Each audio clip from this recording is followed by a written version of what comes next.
Bienvenue sur Africa 24 dans cette nouvelle édition du QG Weekend. Voici les titres de l'actualité. En Guinée, le colonel Issa Camara et 2 autres militaires inculpés et placés sous contrôle judiciaire. Ils sont poursuivis pour coups et blessures, vols, pillages et incendies perpétrés au mois de juin 2016 dans le nord de la Guinée. L'Office chérifien des phosphates devrait démarrer la construction d'une plateforme d'engrais en Éthiopie courant 2017. La plateforme nécessitera un investissement global de près de 3,7 milliards de dollars.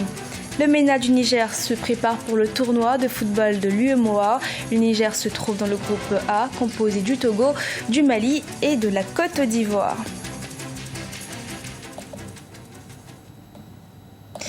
En Guinée, le colonel Issa Camara, ancien commandant du camp militaire de Mali, et plusieurs de ses hommes ont été inculpés ce mercredi pour des violences commises en juin 2016 dans le nord de la Guinée. Cette inculpation est largement saluée par les défenseurs des droits de l'homme.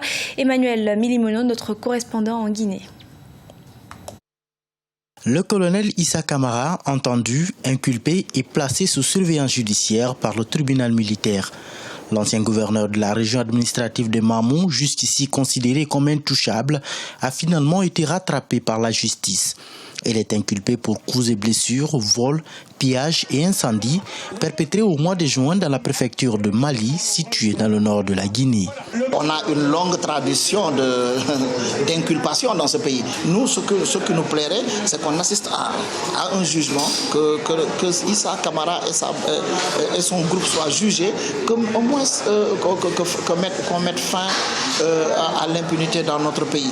Les faits remontent au 17 et 18 juin 2016 à environ 550 km de la capitale. Le colonel Issa Camara, alors commandant du camp d'infanterie de Mali, a ordonné à ses hommes de donner 20 coups de ceinturon sur les fesses d'un chauffeur de camion mal stationné qui obstruait le passage de son cortège. Il s'en est suivi une répression militaire qui a fait 3 blessés graves et conduit au pillage de 47 boutiques, dont 7 sont parties en flammes. La justice en pareil moment, c'est constamment inféodé au pouvoir et à l'argent. Et la hiérarchie militaire, c'est le pouvoir. Donc moi, je veux qu'on nous dise que cette fois, nous avons tort de douter de la justice guinéenne, mais je pense que l'inculpation sera juste une inculpation de plus et que sur le terrain, on risque de ne rien avoir. Désarmés et leurs documents de voyage saisis, le colonel Issa Camara et une dizaine d'autres militaires inculpés ont été placés sous contrôle judiciaire. Ils se sont vus également signifier l'interdiction de quitter Conakry.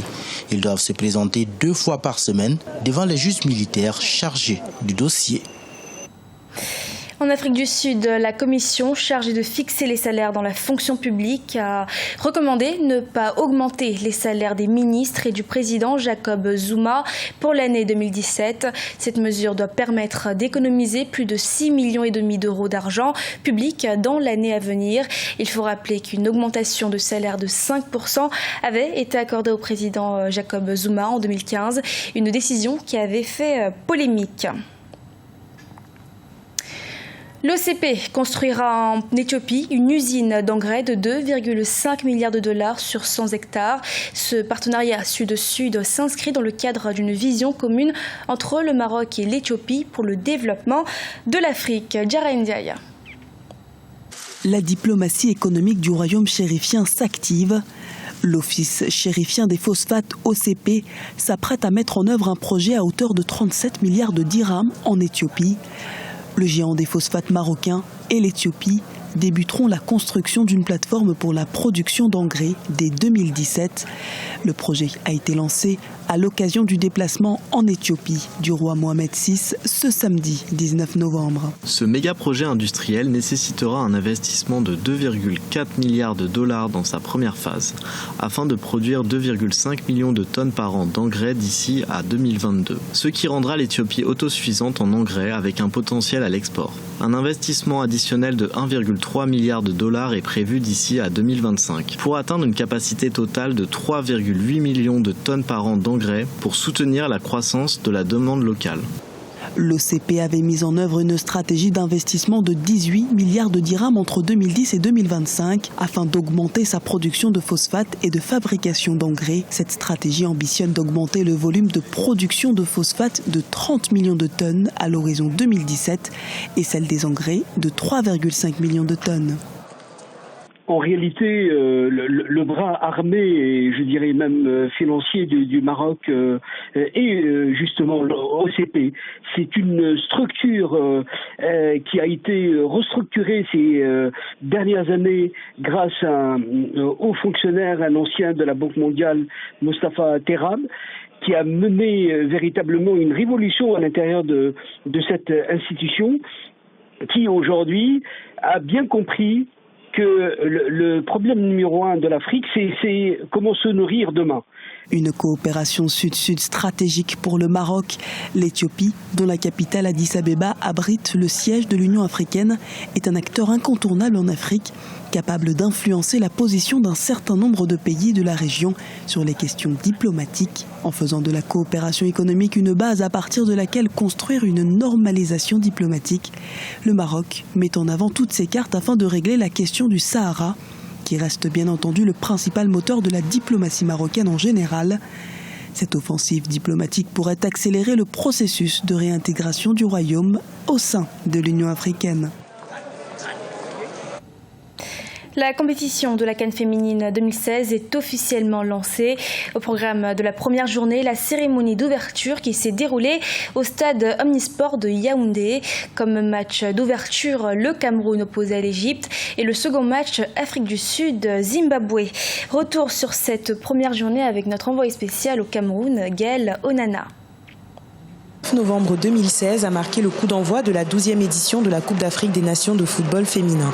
Une journée marquée par la cérémonie d'ouverture qui s'est déroulée au stade Omnisport de Yaoundé, mais aussi par la victoire des Lions indomptables, 2-0 face à l'Égypte. Satisfaisant, mais on a trouvé une très belle équipe qui s'est regroupée bien, qui défendait bien. C'était un match très difficile. L'essentiel a été fait, on a pu gagner. Non, nous pensons que nous avons joué par rapport à l'adversaire et nous pensons aussi qu'on a aussi commis quelques erreurs, mais on va travailler davantage. Autre match à l'affiche de cette première journée de compétition, le duel Afrique du Sud-Zimbabwe. Match nul au terme de cette rencontre, au cours de laquelle les deux équipes ont montré qu'elles n'étaient pas venues faire de la figuration. Le bilan sur le plan mathématique, il est clair. Ça signifie que le Cameroun est en tête avec 3 points après sa belle victoire très convaincante face à l'Égypte. L'Afrique du Sud et le Zimbabwe s'étant séparés sur un score de parité, vont devoir batailler très dur pour la deuxième journée pour espérer passer en demi-finale en engrangeant un ticket pour la suite de la compétition. La compétition est donc bel et bien lancée. Ce sont en tout 8 équipes réparties en 2 poules qui vont s'affronter en 16 rencontres durant ces 2 semaines sur le sol camerounais. Il s'agit du Cameroun, du Nigeria, de l'Égypte, de l'Afrique du Sud, du Zimbabwe, du Mali, du Ghana et du Kenya. Après 2 ans de suspension, le tournoi d'intégration de football de l'UEMOA se tiendra à Lomé au Togo du 26 au 3 décembre 2016. Pour cette 7e édition, le Niger met tout en œuvre pour remporter le trophée. Sadou Alizé Mokhtar, notre correspondant au Niger. Le tournoi de football de l'UEMOA, c'est du 26 novembre au 3 décembre 2016 à Lomé au Togo. L'équipe du Niger est un regroupement pour la préparation de cette compétition regroupant les joueurs locaux des 8 pays de l'UEMOA. Au stade général Séni Kountché de Niamey, les 20 joueurs sélectionnés s'entraînent sous la supervision de Frédéric Acosta. Après une première phase de préparation physique, l'équipe vient d'entamer la deuxième dite technique. Et je crois qu'aujourd'hui, nous avons un groupe capable de faire de belles choses. Mais que ce groupe accepte de reconnaître ses faiblesses et aussi d'accepter aussi la façon dont nous voulons jouer. Et je pense que c'est sur ce point-là que nous sommes en train de travailler pour attaquer le tournoi. Nous aussi, de notre côté, on va essayer de faire le maximum pour faire un bon tournoi à Lomé. Le Niger se trouve dans le groupe A composé du Togo, pays hôte, du Mali et de la Côte d'Ivoire. Le groupe B renferme le Burkina Faso, tenant du titre, le Sénégal, le Bénin et la Guinée-Bissau. Le ministre nigérien des Sports s'est déplacé sur le terrain d'entraînement pour encourager les joueurs mis au vert depuis plusieurs jours. Je peux vous assurer, toutes les dispositions sont en train d'être prises pour que votre séjour à Lomé soit un séjour agréable, pour que vous soyez vous-même fiers en contact avec tous les autres joueurs des autres nations, pour que vous soyez vous-même fiers au-delà de ce que vous portez comme drapeau, ce que vous portez comme message de votre pays, que rien ne vous dérange, rien ne vous perturbe en termes de besoins. En attendant le jour J, le MENA du Niger lui continue sa préparation à Niamey avec une série de matchs amicaux contre les clubs de la première division qui préparent la reprise du championnat national prévu le 3 décembre 2016. Ce journal a été réalisé par l'ensemble de la rédaction. Nous vous remercions de votre fidélité. Dans un instant, une nouvelle édition de l'actualité sur Africa 24.